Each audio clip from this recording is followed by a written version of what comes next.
ওরে সৃষ্টিকর্তার ইশারাতে যেতে হবে মাটির নিচেতে, আরে চলবে না আর বাহাদুরি যাহা করতে দুনিয়ায়, হায়রে যাহা করতে দুনিয়ায়, ওরে দম ফুরাইলে রঙের জলসা যাইব শেষ হইয়া। ঠিক কিনা বলেন? এ বন্ধু, আমার আল্লাহ ছাড় দেয় কিন্তু কাউকে ছেড়ে দেয় না। আল্লাহর বান্দারা যখন পাপ করতে করতে সীমা লঙ্ঘন করে ফেলে, পাপ করতে করতে যখন সীমা লঙ্ঘন করে ফেলে, তখনই আমার আল্লাহ কিছু রেড সিগন্যাল দেন। গত পরশুদিন আপনারা দেখেছেন আমাদের দেশে আরেকটা ভূমিকম্প হয়েছে। তখন কিন্তু আমরা টের পাই নাই, আমরা ঘুমেছিলাম। ভোর 6টায় 4.1 মাত্রায় ভূমিকম্প হয়েছে, ঠিক না? তার 2 সপ্তাহ আগে যেটা হয়েছিল 7.1 মাত্রায়। কথা বলেন ঠিক কিনা? এর পরের দিন আবার 2 বার হয়েছে সন্ধ্যায়। কথা কোন ঠিক কিনা? আমার প্রশ্ন হলো, ভূমিকম্প কেন আসে, কি জন্য আসে? আল্লাহ রাব্বুল আলামিন ভূমিকম্প কেন দিচ্ছেন? একটু আগে আমার মাসুদ ভাই সুন্দর করে বলেছেন, যখন আমরা মৌলার সৃষ্টি তত্ত্বের মধ্যে হাত দিয়ে দেই, তখনই আমার আল্লাহ আমার আপনার উপর নারাজ হইয়া আমাদেরকে শিক্ষা দেওয়ার জন্য মাঝে মধ্যে আমার আল্লাহ টর্নেডো, ভূমিকম্প এইগুলা দিয়ে আমাদেরকে অ্যালার্ট করেন। কারণ জান্নাতের মালিককে, জোরে বলেন জান্নাতের মালিককে? জান্নাতের মালিক আমার আল্লাহ, কিন্তু ভাগের দায়িত্ব তো দুনিয়ার কোনো মোল্লা মুন্সিরে দেওয়া হয় নাই। ভাগের দায়িত্ব দুনিয়ার কোনো মোল্লা মুন্সিকে দেওয়া হয় নাই। জান্নাত বানিয়েছেন আল্লাহ, জান্নাতের মালিক আল্লাহ, কিন্তু ভাগের দায়িত্ব আমার আল্লাহ দিয়েছেন আপন হাবিব রহমাতাল লিল আলামিন, মায়ার নবী, দয়ার নবীকে। কথা বলেন ঠিক কিনা? এই জন্য হাদিস শরীফে রাসূল বলেছেন, আল্লাহুল ইউতি ওয়া আনা কাসিম, আল্লাহ হচ্ছেন দানকারী, আমি রাসূল হচ্ছি বন্টনকারী। এই কারণে আয়াতুল কুরসির মধ্যবর্তী অংশে আমার আল্লাহ তাআলা স্পষ্ট করে জগৎবাসীকে বলেছেন, মান যাল্লাযী ইয়াশফাউ ইনদাহু ইল্লা বিইذনি। আল্লাহ কয়, কে আছো? সেই ব্যক্তি আমি আল্লাহর অনুমতি ছাড়া শেষ বিচারে আমার কাছে সুপারিশ করবে। এই আয়াতে পাকের তাফসীর করতে যাইয়া তাফসীর রুহুল বয়ান প্রমাণ করেছে, হাসরের মাঠে সবাই যখন নফসি নফসি বলে কান্না করবে, আমার আল্লাহ ওই মুহূর্তে অনুমতি প্রদান করে সুপারিশের মালিক নিযুক্ত করবেন দয়াল নবীকে। কে জান্নাতি হবে, কে জাহান্নামী হবে, এই সার্টিফিকেট হাসরের ময়দানে দয়াল নবী দিবেন। নবী ছাড়া কেউ দিতে পারবে না। কারণ আল্লাহ তাআলা অনুমতি প্রদান করে দয়াল নবীকে এর মালিক বানিয়ে দিবেন, নবীকে দায়িত্ব দিয়ে দিবেন। দিবেন কে? জুড়ে বলেন দিবেন কে? আল্লাহ দিয়েছেন নবীকে সম্মান, তোমার হিংসাই হবে কি? আল্লাহ দিয়েছে নবীকে সম্মান, তোমার হিংসাই হবে কি? ঠিক কিনা বলেন? আমার আল্লাহ আপন হাবিবের মাধ্যমে সব কিছু বন্টন করবে। কিন্তু দেখা যায় আমাদের দেশে কিছু কিছু মোল্লা মুন্সি এরা বেহেশতের টিকিট বিক্রি করে ক্যাম্পাসারের মতো। কার কার টিকিট লাগবে? জান্নাতের টিকিট লাগবে। কে কে বেহেশতের টিকিট পাইছেন? কে কে পান নাই? হাত তুলেন। এরকম আছে না নাই? তার মানে বোঝা গেল এরা নবীর চাইতে বড় হয়ে গেছে। নাউজুবিল্লাহ কম, আরো জোরে কোন নাউজুবিল্লাহ। এ বন্ধুরা, আমার বাবাজিরা, আমার মাসুদ ভাই সুন্দর করে বলেছেন, এই দেশের মধ্যে কিছু কিছু মোল্লা মুন্সি নিজের স্বার্থ উদ্ধারের জন্য রোজা এবং পূজাকে সমান করে। নাউজুবিল্লাহ বলতেন না? কোথায় রোজা, কোথায় পূজা? কোথায় রোজা, কোথায় পূজা? আমার ভাইয়েরা, বন্ধুরা, এটার নাম সম্প্রীতি নয়, এটার নাম ইসলাম নয়। সম্প্রীতি এটাকে বলে না। ইসলামের কোনো বিধিবিধানকে বিধর্মীদের দিনের সঙ্গে এক করা, এটা ইসলাম কোনো জায়গায় সাপোর্ট করে নাই, ইসলাম কখনো সেটা বলে নাই।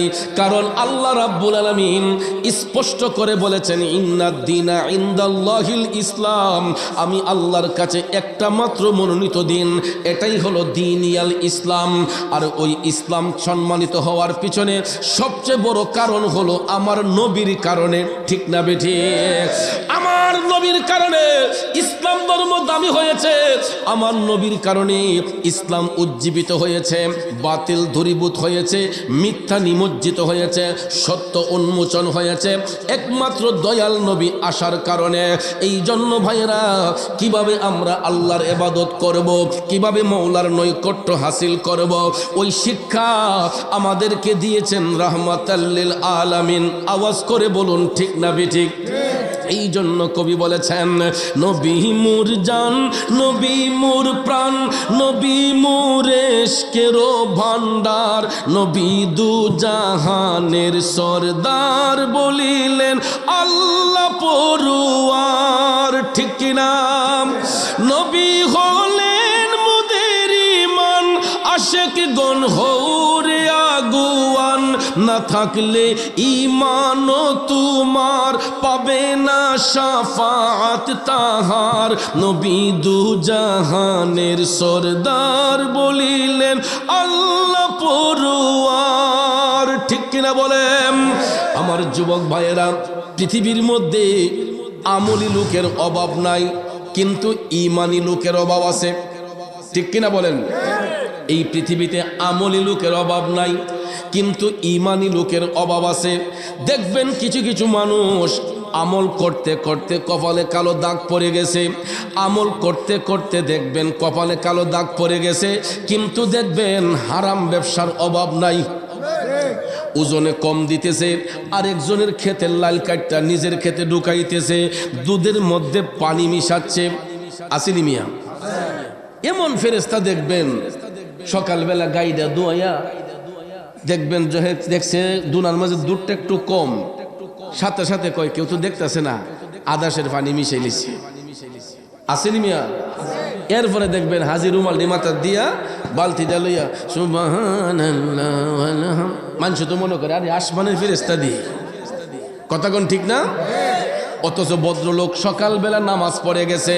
এ ভাইয়ার আমার, আল্লাহ তাআলা বলেছেন, ইন্নাস সালাতা তানহা আনিল ফাহশাই ওয়াল মুনকার।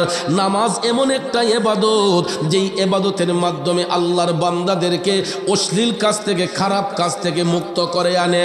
ও চাচা, আল্লাহ বলে নামাজ মানুষদেরকে খারাপ কাজ থেকে মুক্ত করে আনে, কিন্তু আপনি তো একটা খারাপ কাজ করে ফেললেন। গাবি দহন করছেন, দুধ আল্লাহর নিয়ামত, ইদার মাঝে পানি মিশাইয়া করছেন কিয়ামত। ঠিক না ঠিক? দুধ এটা আল্লাহর নিয়ামত, পানি মিশাইয়া করে লিছি কিয়ামত। ঠিক কিনা কোন? ইডিরও বিচার আবার দুনিয়ার মাঝে হয়ে যায়। অনেক সময় দেখবেন বাজারের মাঝে মিটার লইয়া অনেকে হাজির হয়, আছে না? তো বেজাল দুধ যদি প্রমাণিত হয়, এই দুধটা কি কারো বাড়িতে যায় না যাই লোকে নিচে তার মাথায় যায়, সুন্দর করে কেল্লার মধ্যে ঢাইলা দেয়। কথা কোন ঠিক না ঠিক? এই জন্য ভাইয়ার আমার, নামাজ পড়লাম আল্লাহকে খুশি করার জন্য, নামাজ পড়লাম আল্লাহকে রাজি করার জন্য, কিন্তু আমি নামাজ পড়া তো আরেকটা মানুষের দিলের মধ্যে আঘাত করলাম, তাইলে এই নামাজ দিয়ে আত্মায় কোনো শান্তি আসবে? আরে মন ভাঙ্গে না মসজিদ ভাঙ্গে, ভাঙ্গে আল্লাহর কাবা ঘর, ভাঙ্গে আমার আল্লাহর ঘর, মন মন্দিরে আল্লাহর বাড়ি, ব্যথা দিস না তার ভিতর। ঠিক কিনা বলেন? মন ভাঙ্গে না মসজিদ ভাঙ্গে, ভাঙ্গে আমার আল্লাহর ঘর, ভাঙ্গে আমার আল্লাহর ঘর, মন মন্দিরে আল্লাহর বাড়ি, ব্যথা দিস না তার ভিতর। কথা বলেন ঠিক কিনা? বাড়াই গ্রামের নবীর প্রেমিকেরা নামাজ পড়লাম আল্লাহকে খুশি করার জন্য, কিন্তু দেখা যায় নামাজ পড়ে আমি দুধের মধ্যে পানি মিশাইলাম, আরেক ভদ্রলোকরে ওজনে কম দিলাম, চিটারি বাটফারি করলাম, হারামভাবে ব্যবসা করলাম, আরেকজনের সঙ্গে প্রতারণা করলাম, মায়ের দিনে আঘাত করলাম, বাবার আদেশ অমান্য করলাম। এই রকমভাবে দেখবেন সমাজের মধ্যে অনেক সন্তান এই রকম অনৈতিক কাজ করে আবার মানুষের কাছে ভালো সাজার জন্য কিছু কিছু আমল করে। তাইলে এই আমল দিয়া আল্লাহ পাওয়া সম্ভব? সম্ভব? লোক দেখানো ইবাদতকারীকে আমার আল্লাহ জাহান্নামের সবচাইতে নিকৃষ্ট জায়গার মধ্যে রাখবে। সহিহ তিরমিজিতে আসছে, ওই জায়গাটার নাম হচ্ছে জুব্বুল হুজন। নাম কি? জুব্বুল হুজন। এটা জাহান্নামের সবচাইতে খারাপ জায়গা। এর চাইতে আর কোনো খারাপ জায়গা জাহান্নামে নাই। দুজুকি মানুষের শরীরের পচা পুঁজগুলা একটা ড্রেন দিয়ে গিয়া যেখানে ডাম্পিং হয়, দেখবেন পৌরসভার নর্দমা, পৌর এলাকায় দেখবেন নর্দমা যাওয়ার জন্য, ময়লা যাওয়ার জন্য ড্রেন আছে। ওই ময়লাগুলা দেখবেন আবার সংরক্ষণ করে আরেকটা জায়গায় নিয়ে বর্জ্যগুলা ফালানো হয়, এটাকে ডাম্পিং করা হয়। কথা কোন ঠিক না ঠিক? ভাইয়ের আমার, জাহান্নামের মধ্যে জুব্বুল হুজন ওই জায়গাটা, দুজুকি মানুষের শরীরের পচা পুঁজগুলা গিয়া একটা জায়গায় ডাম্পিং হয়, আর এখানে লোক দেখানো ইবাদতকারীদেরকে ওই দুজুকি মানুষের শরীরের পচা পুঁজগুলা খাবার পণ্য দেওয়া হয়। নাউজুবিল্লাহ। আসতে না জোরে? জোরে বলেন নাউজুবিল্লাহ। বন্ধুরে, তাইলে আপনারা বলুন ভাইয়ের আমার, ইবাদত করব কারে খুশি করার জন্য? কোনো ব্যক্তিকে খুশি করার জন্য নয়, কোনো নেতারে খুশি করার জন্য নয়, কোনো ব্যক্তিরই খুশি করার জন্য নয়। ইবাদত হবে একমাত্র আল্লাহর সন্তুষ্টির জন্য। নবীর মহব্বত অন্তরে নিয়ে ইবাদত করব একমাত্র আল্লাহকে রাজি করার জন্য। এই জন্য আমার ভাইয়েরা, যারা মুমিন হয়, যারা মুত্তাকি হয়, যারা পরহেজগার হয়, তারা দুনিয়া লোভী ছিলেন না। যেমন আজকে যার স্মরণে এখানে মাহফিল হচ্ছে, হযরতে ওয়ালি শাহ রহমাতুল্লাহ আলাইহি, তিনি একজন আল্লাহর ওলি, আল্লাহর বন্ধু। ঠিক কিনা বলেন? যদি তিনি এই কাজ না করতেন, দিনের কাজ না করতেন, আজকে কি উনার স্মরণে এখানে মাহফিল হতো? এখানে মাজার হতো? মাজার কোনো দাজ্জালের হয় না, মাজার কোনো কাজ্জাবের হয় না। এ বন্ধুরা, আমার বাবাজিরা, এই বর্তমান সময়ে আপনারা লক্ষ্য করে দেখবেন, 5ই আগস্টের পর থেকে আমরা যেই রকম ভাবে অনেক মায়ের কোল হারিয়েছি, যেইভাবে অনেকেই মায়ের কোল হারিয়েছে, ঠিক তারই সাথে সাথে এই দেশের মধ্যে কিছু কিছু তৌহিদি জনতার নামে কিছু কিছু মুনাফিক বেঈমানরা আল্লাহর ওলিদের মাজার শরীফের উপর হামলা করেছে। ঠিক কিনা? প্রায় 250 মাজার। এই বাংলাদেশে 12,000 দরবার শরীফ আছে। কয় হাজার? প্রায় 12,000 দরবার শরীফের মধ্যে উল্লেখযোগ্য কিছু দরবার, প্রায় 95টা মাজার শরীফ উল্লেখযোগ্য। যারা মুহাক্কিক আল্লাহর ওলি, তাদের মাজার শরীফ ভাঙচুর করা হয়েছে, মাজার শরীফের ইটগুলা খোলা হয়েছে। আপনারা বলেন, আল্লাহর ওলিদের দুষ্টা কি? আল্লাহর ওলির অপরাধ কি? তাদের দলেরই একজন হুজুর বলেছিলেন যে মাথায় লম্বা চুল হয়েছে, লম্বা চুলে উকুন আসছে, এখন কি মাথা কাটবো নাকি চুল ছাড়বো? হ্যাঁ, উকুন দূর করার জন্য চুল ছাড়বো নাকি মাথা কাটতে ফেলাবো? চুল ছাড়তে হবে। তো কোনো আল্লাহর ওলির দরবারে যদি অপ্রীতিকর কোনো ঘটনা ঘটে, আমরা ওইগুলা প্রতিহত করব, ওলির মাজারে হামলা করব কেন? আমার যুবক বন্ধুরা, আল্লাহ তাদেরকে হেদায়েত নসিব করুক, এবং তাদের নসিব বড় ভালো। ব্রাহ্মণবাড়িয়া জেলার মধ্যে এই রকম কাজ কোনো জায়গায় করার সাহস তারা পায় নাই। কারণ আমি শুনছি ব্রাহ্মণবাড়িয়ার ফুলা 80 টাকা তুলা বলে। ঠিক না ঠিক? এই ঘটনা যদি ব্রাহ্মণবাড়িয়া কোনো জায়গায় ঘটতো, আমার মনে হয় তাদের পিঠের চামড়া একটু থাকতো না। কারণ ব্রাহ্মণবাড়িয়া শহর, ব্রাহ্মণবাড়িয়া জেলা একটা ওলি আল্লাহর প্রেমিক। কথা কোন ঠিক না ঠিক? ব্রাহ্মণবাড়িয়া জেলার অধিকাংশ মানুষ আল্লাহর ওলিদেরকে ভালোবাসে, যেই কারণে আমার আল্লাহ এই ব্রাহ্মণবাড়িয়ার মানুষদের প্রতি দয়া বরবশ হইয়া তাদেরকে আমার আল্লাহ অনেক উন্নত করে দিছে। ঠিক কিনা বলেন? কোনো এক সময় সিলেটকে বাংলাদেশের দ্বিতীয় লন্ডন বলা হতো, ঠিক না ঠিক? কিন্তু আমি দেখতেছি, আমি সিলেট বিভাগের লোক, বর্তমানে আমি দেখতেছি টাকা পয়সার দিক দিয়া সিলেট যেমন উন্নত, ব্রাহ্মণবাড়িয়া কোনো দিকে কমতি নাই, ঠিক না ঠিক? এটারও কারণ আছে।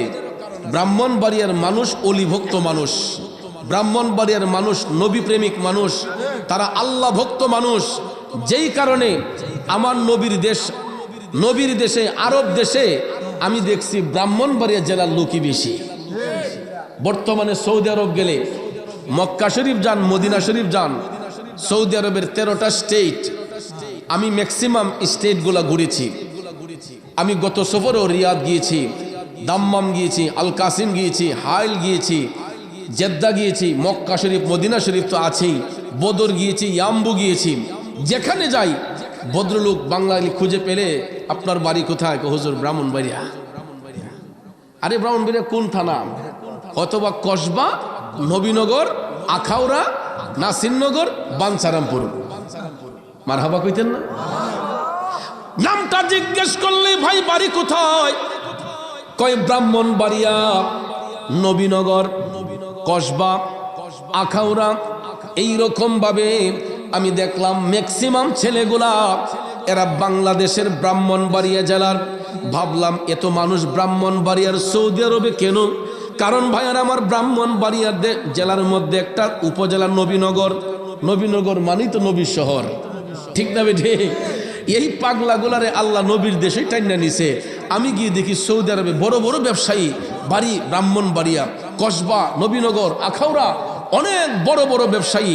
কারণ এই দেশের মানুষ, এই এলাকার বেশিরভাগ ম্যাক্সিমাম মানুষগুলা এরা অলি প্রেমিক মানুষ, নবী প্রেমিক মানুষ, যেই কারণে আল্লাহ তাদেরকে টাইনা নবীর দেশে নিয়ে গেছে। কথা কোন ঠিক না বেঠে? তাইলে আমরা নবী অলির জন্য জীবন দিতে চাই কি চাই না? আশেক কয়, প্রেমিক কয়, পলকে জীবন দিয়ে দেব যদি নবী তুমি চাও, কলিজা টুকরা করে দেব যদি নবী তুমি চাও। ও গোয়ারে যে জানাই এই অধমের একবার দেখা দাও, হাবিবি ইয়া রাসূলুল্লাহ, হাবিবি ইয়া হাবিবাল্লাহ, হাবিবি ইয়া রাসূলুল্লাহ, হাবিবি ইয়া হাবিবাল্লাহ। এ বন্ধু, আমার নবীর জন্য জীবন কোরবান করলে কোনো লস নাই। যারা নবীকে চিনলো তারা আল্লাহকে চিনলো, আর আল্লাহকে যারা চিনলো এরা আল্লাহর বন্ধু হয়ে গেল। কারণ সব মানুষ আল্লাহর বান্দা, কিন্তু সব মানুষ আল্লাহর বন্ধু নয়। বান্দা সবাই হতে পারে, বন্ধু সবাই হতে পারে না। বন্ধু হবে একমাত্র তারা যারা হবে মুমিন, যারা হবে তাকওয়াবান, যারা হবে ইমানদার, এরাই হবে আল্লাহর ওলি। কারণ আল্লাহর ওলিদের বুকের মধ্যে হাজারো বুলেট যদি ছুঁড়ে মারে, এরা নীতি থেকে কখনো এক কদম নড়বে না, হকের পক্ষ থেকে এক কদম নড়বে না। আমাদের পার্শ্ববর্তী দেশ ভারত, ভারতে একটা রাজ্য আছে হারিয়ানা। হারিয়ানা রাজ্য, একটা রাজ্যের নাম হারিয়ানা প্রদেশ। এই হারিয়ানা প্রদেশে একজন আল্লাহর ওলির জন্ম হয়েছিল কলন্দর শহরে। ওনার নাম হচ্ছে হজরতে বোয়ালি শাহ কলন্দর। সুবহানাল্লাহ কন। যাকে পানিপথের আল্লাহর ওলি বলে সবাই চিনে। বোয়ালি শাহ কলন্দর শহরে জন্মগ্রহণ করেছেন, কিন্তু পানিপথ এলাকায় ওনার মাজার শরীফ হয়েছে। এটার একটা কারামত আছে, জানার আগ্রহ আছে আপনাদের? কেন আমরা অলিদেরকে ভালোবাসি দেখেন। বোয়ালি শাহ কলন্দর তিনি আল্লাহ আল্লাহ জিকির করতেন, এক আল্লাহর ইবাদত করতেন। তো ওই হারিয়ানা প্রদেশে হিন্দু রাজারা, এরা তো দেবদেবীর পূজা করত, মূর্তির পূজা করত। আপনারা বলুন, মূর্তির পূজা কি মুসলমানের ইবাদত? দেবদেবীর পূজা কি মুসলমানের ইবাদত? হারিয়ানা প্রদেশে আল্লাহর ওলি বোয়ালি শাহ কলন্দর, তিনি আল্লাহ আল্লাহ জিকিরে ফানা ছিলেন। তো ওই এলাকার অনেক তান্ত্রিক যারা তন্ত্রমন্ত্র করে, কুফরি কালাম করে, জাদুবিদ্যা করে, এরা ওনাকে অনেক বান দিয়েছে, ওনার উপর অনেক জাদু ছুঁড়ে মেরেছে যে বুয়ালি শেখ কলমদরকে কিভাবে তাদের কবজায় নেওয়া যায়। এটা কি কোনোদিন সম্ভব হবে? বরঞ্চ বিধর্মী হিন্দু ভাইয়েরা স্বেচ্ছায় কালেমা পড়ে মুসলমান হয়। আজ পর্যন্ত দেখছেন কোন মুসলমান হিন্দুইতে? বলেন দেখছেন? কারণ কোন মুসলমান হিন্দু হয় না, বরঞ্চ হিন্দু ভাইয়েরা এরা যখন দিন শিখে, ইসলাম শিখে, এরা স্বেচ্ছায় কালেমা পড়ে মুসলমান হয়। কথা কোন ঠিক কিনা? ভাইয়েরা আমার, বন্ধুরা আমার, কোন এক সময় হিন্দু রাজারা মুসলমানদের উপর নির্যাতন করত, নিপীড়ন করত। যখন মুসলমানদের সংখ্যা গরিষ্ঠ কম ছিল, এই ত্রিপুরা রাজ্যে, আপনারা তো এখন ব্রাহ্মণবাড়িয়া হইছেন, কিন্তু ইতিহাস পড়ে দেখেন দেশ স্বাধীনের আগে আপনারা ত্রিপুরা রাজ্যের অধীনে ছিলেন। কথা কোন ঠিক না বেঠিক? ত্রিপুরা রাজ্যের অধীনে ছিলেন, তখনও এই মুসলমানদের কোনো বাক স্বাধীনতা ছিল না। হিন্দু রাজারা মুসলমানদেরকে তাদের বাড়ির কামলা হিসেবে খাটাইতো। হিন্দু জমিদাররা, এই ত্রিপুরা রাজ্যের জমিদাররা মুসলমানদেরকে তাদের বাড়ির মুনি খাটাইতো, এবং এদের বাড়ির সামন দিয়ে কোনো মুসলমান জুতা পাও দিয়ে যেতে পারে নাই, কোনো মুসলমান মাথায় ছাতা ধরে যেতে পারে নাই। ছাতাটা বগলে নিয়ে যেতে হতো, জুতাটারে বগলে নিয়ে মাথাটা নুইয়া যাইতে হইতো। এই অত্যাচার নিপীড়ন থেকে মুসলমানদেরকে হেফাজত করেছেন আল্লাহর ওলিগণ। বন্ধুরা আমার, গভীর মনোযোগ। কিন্তু দেখেন আল্লাহর কি অপরূপ খেলা।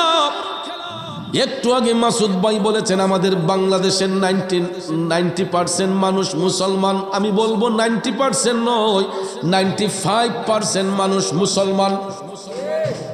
বাংলাদেশের 95% মুসলমান, এরই মধ্যে 5% হচ্ছে হিন্দু, বৌদ্ধ, খ্রিস্টান। ঠিক না বেঠিক? আমরা যখন সংখ্যাগরিষ্ঠ কম ছিলাম, হিন্দু জমিদারদের কাছে আমরা নিরাপদ ছিলাম না। কিন্তু এখন আমরা যখন সংখ্যাগরিষ্ঠ বেশি, হিন্দু, বৌদ্ধ, খ্রিস্টান আমাদের কাছে নিরাপদ। কথা বলেন? কারণ আমাদের বাজার হাটের মধ্যে হিন্দু ব্যবসায়ী আছে না নাই? মুসলমান ব্যবসায়ী যেমন আছে, হিন্দু ব্যবসায়ীও আছে, খ্রিস্টানও আছে, বৌদ্ধ আছে। কিন্তু ভাইয়েরা আমার, এই স্বাধীন সোনার বাংলাদেশে আমরা সম্প্রীতির মাধ্যমে হিন্দু ভাইদেরকে তাদের ধর্ম পালন করতে দেই, খ্রিস্টানদেরকে তাদের ধর্ম পালন করতে দেই। কেননা আমাদের নবীর শিক্ষা, রসুল বলেছেন তোমরা কারো ধর্মের প্রতি আঘাত করো না। তাই বলে এটা বলা যাবে না রোজা এবং পূজা সমান, এটা বলা যাবে না। তার ধর্ম তাকে পালন করতে দিন, আমাদের ধর্ম আমরা পালন করব। কথা বলেন ঠিক কিনা? এ বন্ধুরা আমার, বাবাজিরা, মূল কথার মধ্যে চলে যাই। হরিয়ানা প্রদেশে আল্লাহর ওলি বুয়ালি শেখ কলমদর, তিনি আল্লাহ আল্লাহ জিকির করতেন। ওনাকে হিন্দুদের ক্যাপচারে নেওয়ার জন্য তান্ত্রিকরা জাদুবিদ্যা করত, তন্ত্রমন্ত্র করত, করার পরে কোনো কাজ হয় না। এক পর্যায়ে জমিদাররা কয় তারে এমনি আনন্দ যাইতো না, একটা কৌশলে আনতে হবে। কৌশলটা কি? কয় তাকে আমাদের কাছে আনি। এরা বুয়ালি শেখ কলমদরকে রাজদরবারে আনলো। আনার পরে বলতেছে, বুয়ালি, তুমি যে আল্লাহর পূজা করো, তোমার খোদারে তো দেখা যায় না। নাউজুবিল্লাহ কোন না দেখে তুমি ডাকতেছো, এটার মাঝে কোনো কিছু আছে নাকি? বুয়ালি শেখ কলমদর বলতেছে, আমি না দেখে যেই আল্লাহকে ডাকি, সেই আল্লাহ তো আমাকে দেখে। আমি না দেখতে পারি, তিনি আমাকে দেখতেছে। এটা আমার ঈমান, আমার বিশ্বাস। বুয়ালি শেখ কলমদর এই কথা বলার পরে হিন্দু জমিদার বলতেছে হরিয়ানা প্রদেশের, কই বুয়ালি, তোমার খোদার কি কোনো পাওয়ার আছে? যারে তুমি দেখোই না, এই খোদার কি পাওয়ার আছে? বুয়ালি শেখ কলমদর কয়, আপনি কি পাওয়ার দেখতে চান বলুন? আপনি কি পাওয়ার দেখতে চান বলুন? তখন জমিদাররা ডাক দিয়া বলতেছে, বুয়ালি, তোমার আল্লাহ যেহেতু সবকিছুর মালিক, তুমি প্রমাণ করো। তিনি যেহেতু আসমান, জমিন, চন্দ্র, সূর্য, লৌহ কলমের মালিক, তুমি বলো। আকাশ, বাতাস, মাটি, পানির মালিক তিনি বলো।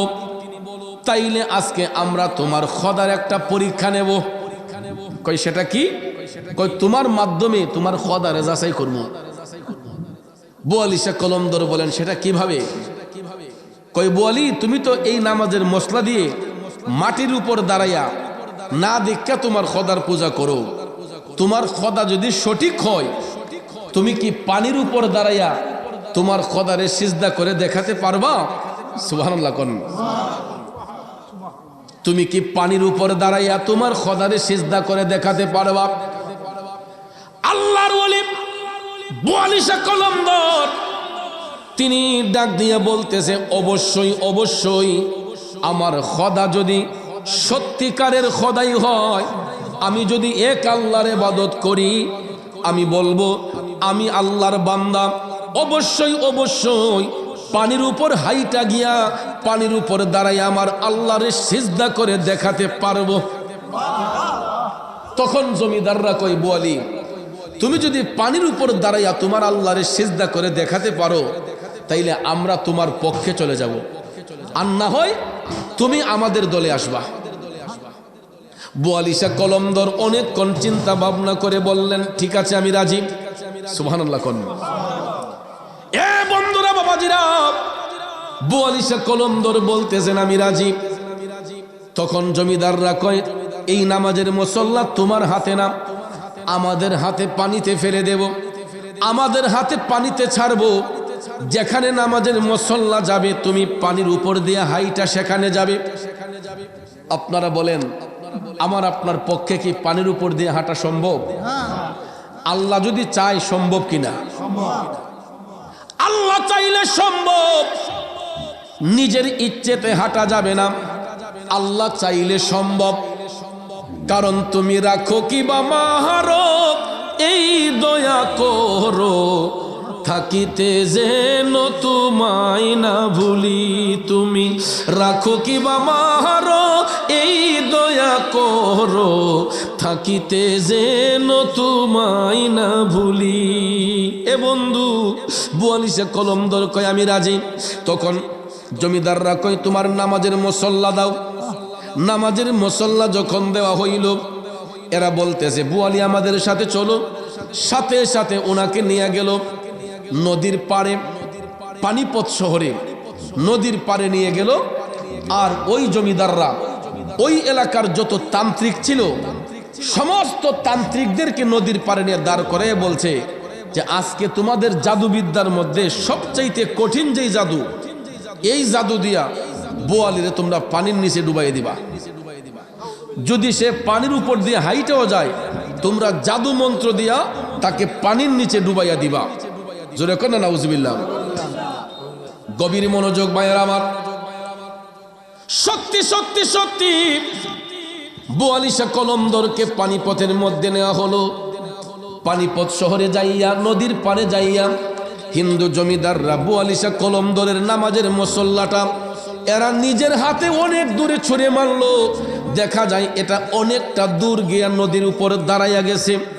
নামাজের মুসল্লা এটা নদীর মাঝখানে গিয়ে অনেকটা দূর গিয়ে নামাজের মুসল্লা সুন্দর করে বিছিয়ে, যেরকম ভাবে আমরা বিছিয়ে নামাজ পড়ি ঠিক এই রকম ভাবে একটা জায়গায় গিয়ে সুন্দর করে নামাজের মুসল্লা কেবলামুখী হইয়া এটা দাঁড়িয়ে আছে। সুবহানাল্লাহ কোন। সাধারণত একটা নামাজের মুসল্লা পানির উপর রাখলে পানি লাগার সাথে সাথে এটা কি বাইসা থাকবে না ডুবে যাবে? কিন্তু দেখা যায় এই নামাজের মুসল্লা ডুবে না। হিন্দু জমিদাররা তখনই টেনশনে পড়ে গেছে, কিরি নামাজের মুসল্লা ডুবে না। এবার কয় বোয়ালি তোমার পালা। বোয়ালি শাহ কলমদর বলতেছেন ঠিক আছে, যদি আমি এক আল্লাহর ইবাদত করে থাকি অবশ্যই আমার আল্লাহ আমারে সাহায্য করবে। মৌলাজি তোমার রহিম নামটি থাকিতে আমি পাপী ডুইবা যাইতাম নি। করিম রহিম নামটি তোমার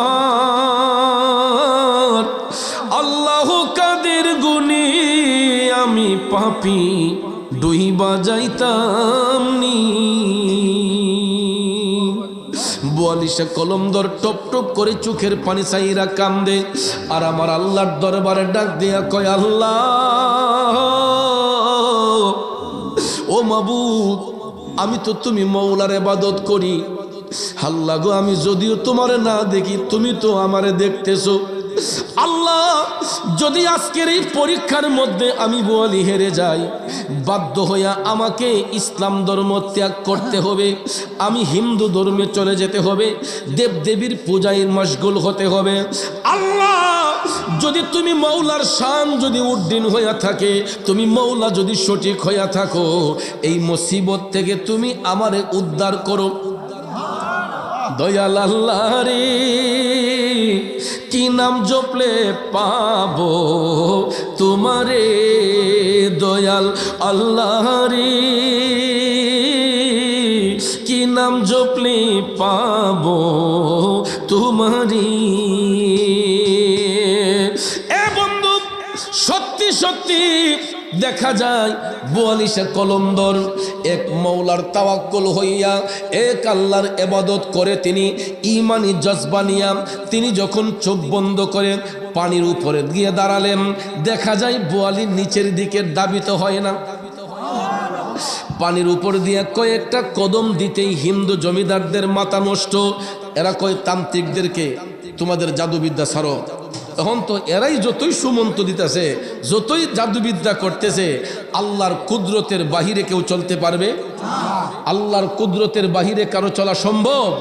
ভাইয়ের আমার, বন্ধুর আমার, বোয়ালিশা কলমদর কারামতি শক্তির বলে, আমার আল্লাহর দেওয়া ক্ষমতা বলে তিনি দেখা যায় চোখ বন্ধ করে পানির উপরে দিয়া হাইটা হাইটা হাইটা নামাজের মুসল্লার মধ্যে দাঁড়াইয়া ওনার জবান দিয়া ডাক দিলেন, আল্লাহু আকবার,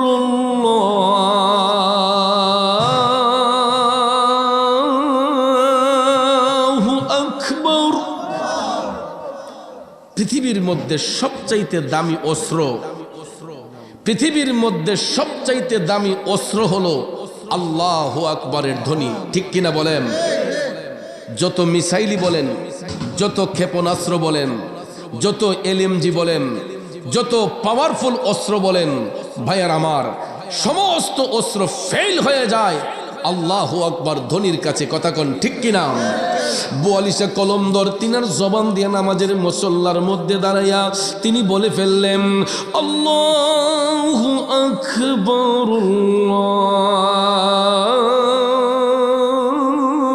আল্লাহু আকবার। আল্লাহু আকবার ধ্বনির মধ্যে যে এত পাওয়ার, এত শক্তি আমার আল্লাহ দান করছে গো, এই শক্তিটা প্রয়োগ করার সাথে সাথে দেখা যায় তিনি যেখানের মধ্যে গিয়া দাঁড়াইলেন, সেখান থেকে পানিগুলা সরে গিয়া সুন্দর একটা মাটির চর বেয়ে গেছে। এখনো দেখবেন অনেক জায়গায়, অনেক নদীর মাঝখানে দেখবেন দ্বীপ বের হয়, ঠিক না? আমাদের বাংলাদেশেও তো সেন্ট মার্টিন যে দ্বীপ, এটা বঙ্গোপসাগরের মাঝখানে। কথা কোন ঠিক না? বঙ্গোপসাগরের মাঝখানে চর বেয়ে এটা একটা এলাকা হয়ে গেছে। এটা আল্লাহর ওলিদের কারামতের নিদর্শন। অনেক সময় নদীর মাঝখানেও চর হয়ে যায়।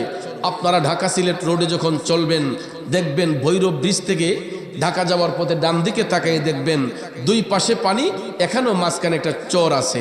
এই চরের মধ্যে অনেক বাড়িঘর এখন হয়ে গেছে। এটা ওলিদের নিদর্শন স্বরূপ, ওলিদের কারামতের নিদর্শন স্বরূপ। এই রকম মাঝে মধ্যে নদীর মাঝখানে আমার আল্লাহ কিছু শুকনা জায়গা ভাসাইয়া দেয় বন্ধু, কারণ এটা আল্লাহর কোরআন দ্বারা প্রমাণিত। আল্লাহ সূরা আল ইমরানে বলেছে, আমি আল্লাহ পাহাড়কে সমুদ্র বানাই, সমুদ্রকে পাহাড় বানাই, আমি রাতকে দিন বানাই, দিনকে রাত বানাই, আমি মরারে জিন্দা করি, জিন্দারে মরা করি। আল্লাহ কই আমি যার ইচ্ছা ইজ্জত দেই, আমি আল্লাহ যার ইচ্ছা বেইজ্জতিও করি। ঠিক কিনা বলেন? আল্লাহ চাইলে রাজ্য দিতে পারে, আল্লাহ চাইলে রাজ্য কেড়ে নিতে পারে। তাইলে বলুন, সমস্ত ক্ষমতার অধিকারী একমাত্র কে?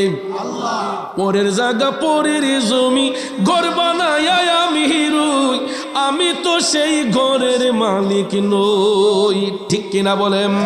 আরে পরের জায়গা পরের জমি ঘর বানায় আমি রই, আমি তো সেই ঘরের মালিক নই।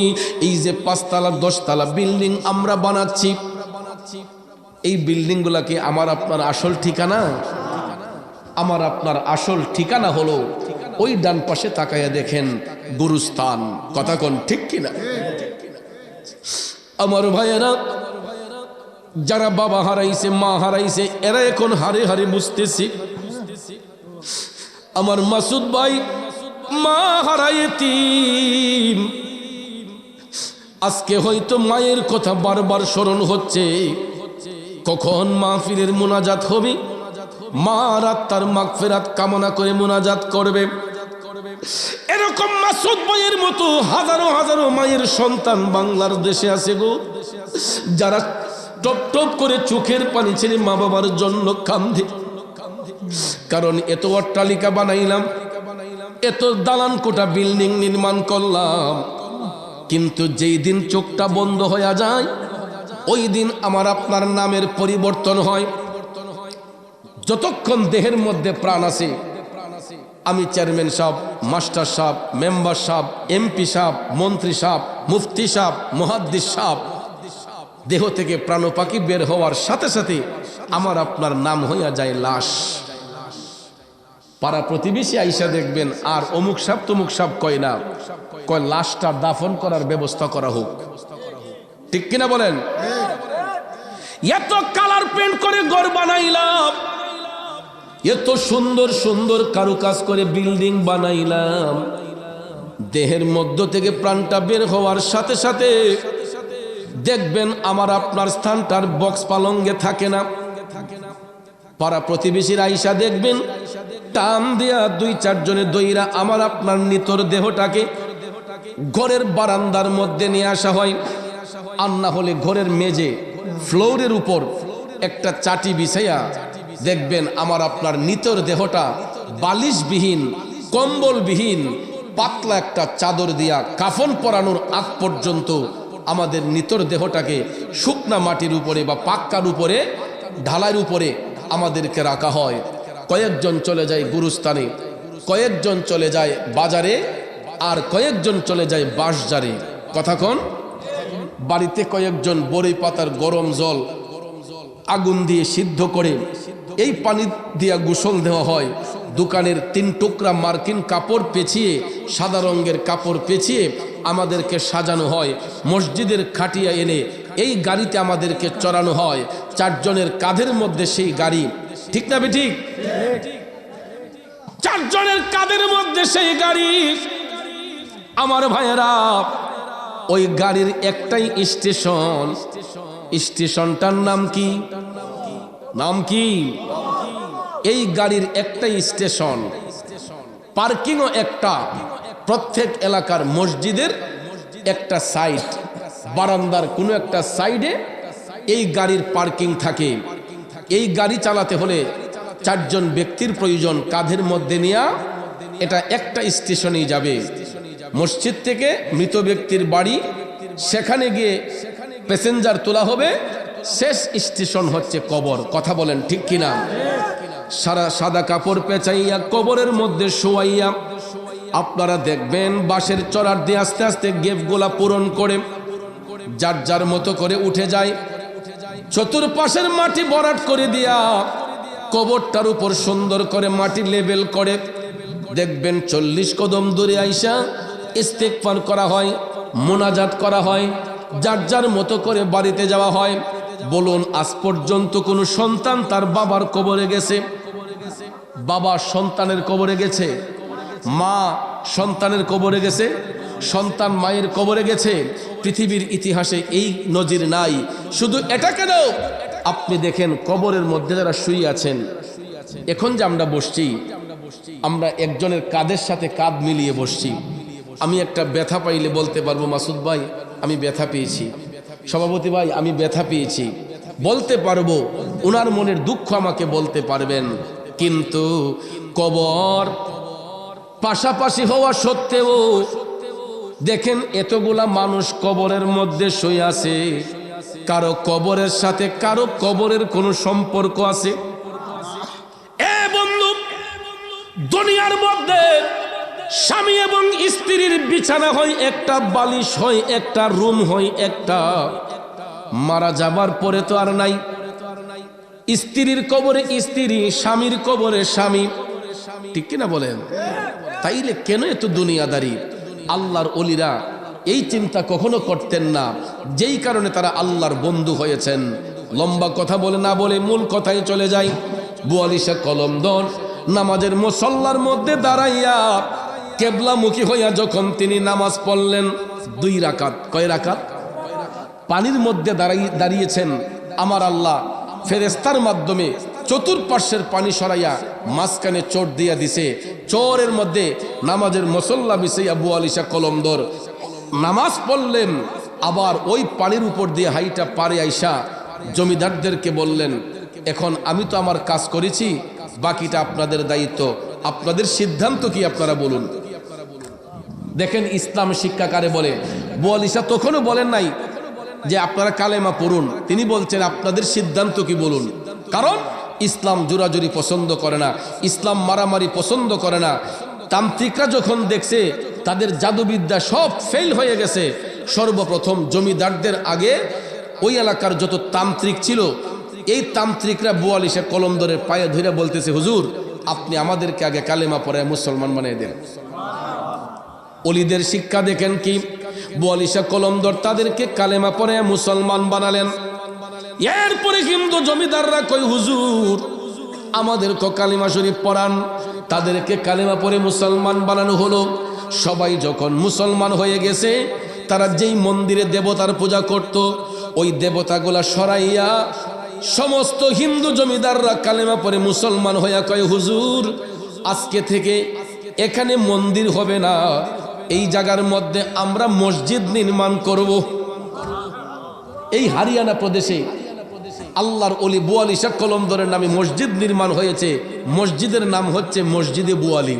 সুবহানাল্লাহ কোন। যেখানে মন্দির ছিল, মন্দির ভেঙ্গে সেখানে আল্লাহর ঘর মসজিদ নির্মাণ করা হচ্ছে।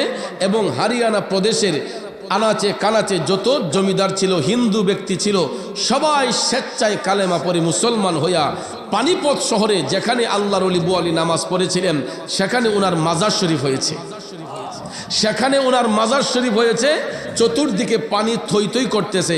বিশ্বাস না হলে আপনি গুগলে এখন সার্চ করেন, এখনও সার্চ করে আপনি দেখবেন বুয়ালিশা কলমদর, পানিপথের আল্লাহর ওলি বুয়ালিশা কলমদরের মাজার শরীফটা কোন জায়গায় অবস্থিত। পানিপথ শহরে, হরিয়ানা প্রদেশের পানিপথ শহরে চতুর্দিকে পানি, মাঝখানে একটা দ্বীপ, সেখানে আল্লাহর ওলির মাজার শরীফ। যত পানি উজানে উঠুক না কেন, আল্লাহর ওলির মাজার কখনো পানির নিচে যায় না।